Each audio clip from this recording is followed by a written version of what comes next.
Well, it looks like it's now confirmed Tyson Fury is going to fight the undefeated Otto Wallin. What up, Fight World? It's your boy Ego, and I'm back with some more boxing. Make sure you smash the like button. Also, subscribe to the channel for the latest and greatest in boxing. If you want to become part of the gang, notification gang, please hit the bell icon. Shout out to the Super Chats channel donations, the Venmo donations, and the Patreon family.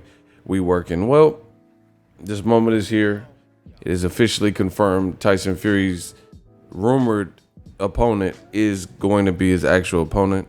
As you can see, Frank Warren on his verified page says confirmed lineal heavyweight champion Tyson Fury will defend his crown against 20-0 Otto Wallin at T-Mobile Arena, Las Vegas, September 14th.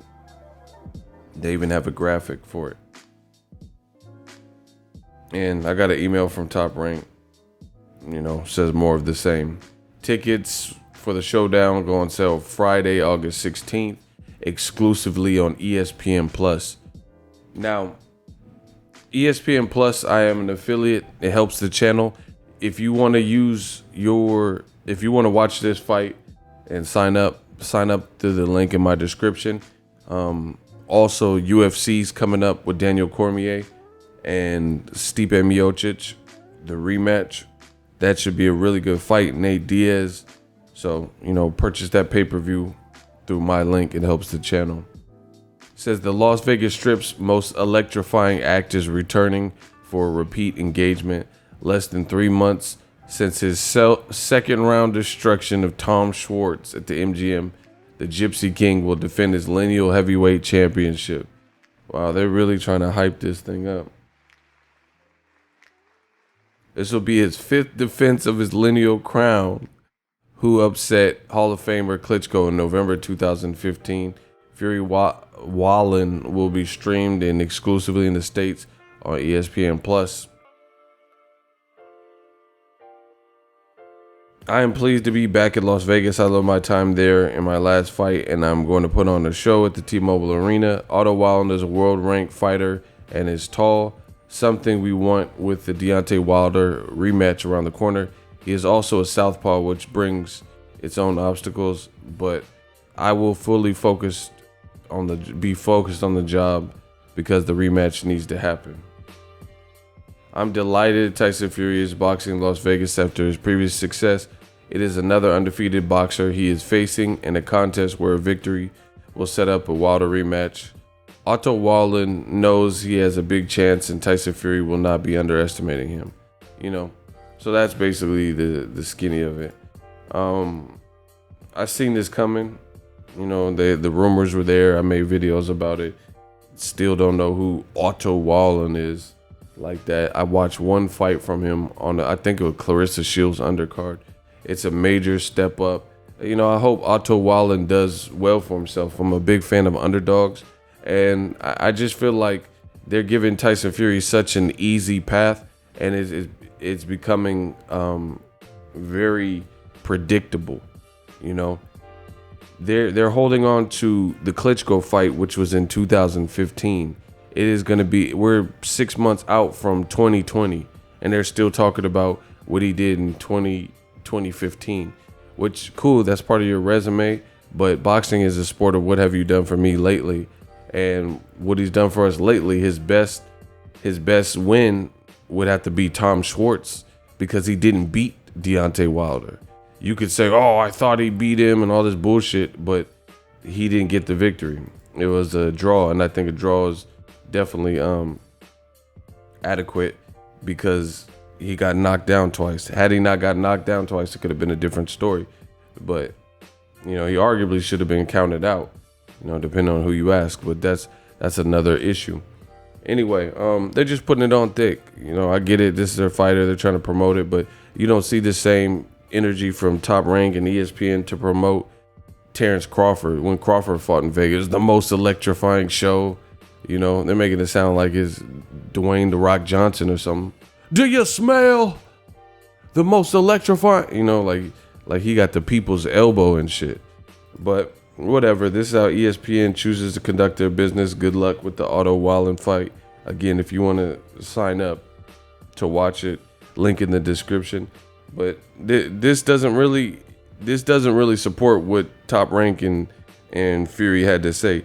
They said they were preparing for Wilder and trying to hype up the fight. How do you pick a southpaw, right, to prepare for an orthodox fighter? Wilder's not a guy who's like constantly switching to southpaw like Terrence Crawford or something. So this really is just a random fight that they picked. ESPN also went against their word. They said they wanted an American fighter for him to fight in America. Once again, I predicted this stuff. This is HBO 2.0.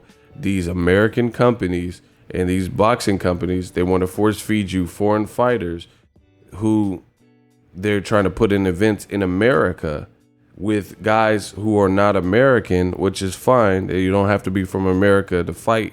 If you could fight, you could fight. But also guys who are not even exposed to American audiences, meaning American audiences have never even heard or seen this person, and then they're holding their hats on this whole ideology that I believe we were robbed in the Wilder fight. I'm the lineal champion, and these type of he beat mental health issues, and that's it. That's what they keep talking about. And each opponent that they get, they keep using the same rhetoric. Oh, this guy's tall. This guy's undefeated. Tom Schwarz is undefeated. Tom Schwarz is tall. Yeah, that's fine. But who has he fought? Who has he beat? Who has Otto Wallin fought? He fought in America one time. Tom Schwarz fought in America no times prior to Tyson Fury.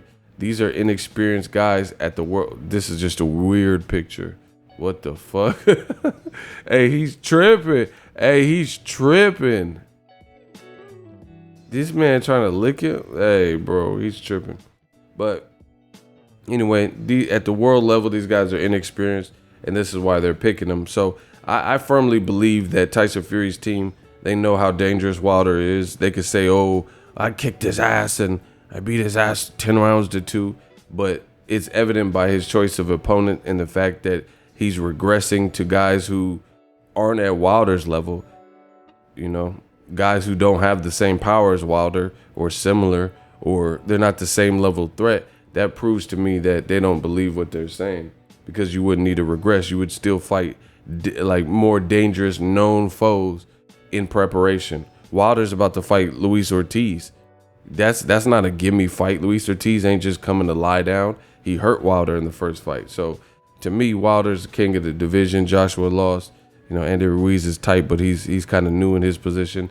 And Tyson Fury, he's like one of them old players on the block talking about how he had the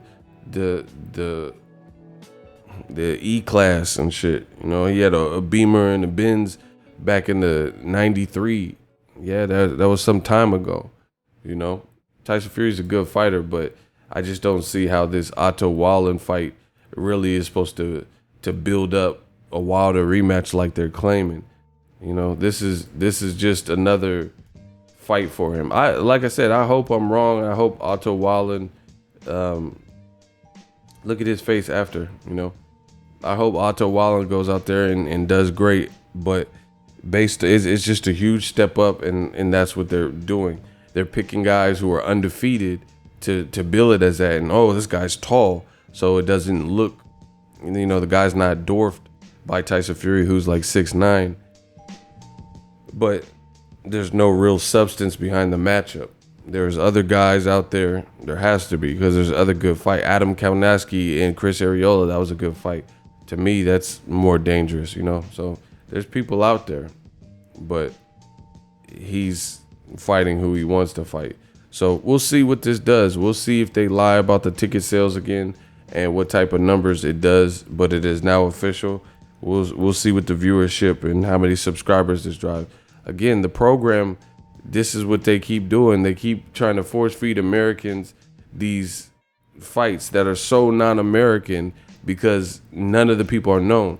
Like, again, you don't have to be from America per se, but you have to gain the favor of American audiences. Like, they have to know who the fuck you're, like the person on screen. We know who Klitschko is. We know Marco Antonio Barrera and Julio Cesar Chavez, right? There's a lot of people like that. Eric Morales, you know, there's a ton of guys that came from Canelo, you know, from different regions, Golovkin.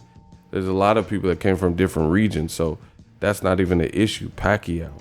The issue is Tyson Fury continually and perpetually keeps fighting guys that are unheralded and unknown at any high world level in America, and using the fact that they're undefeated at a domestic level, you know, as the caveat to why he's picking him. So we'll see if how this works.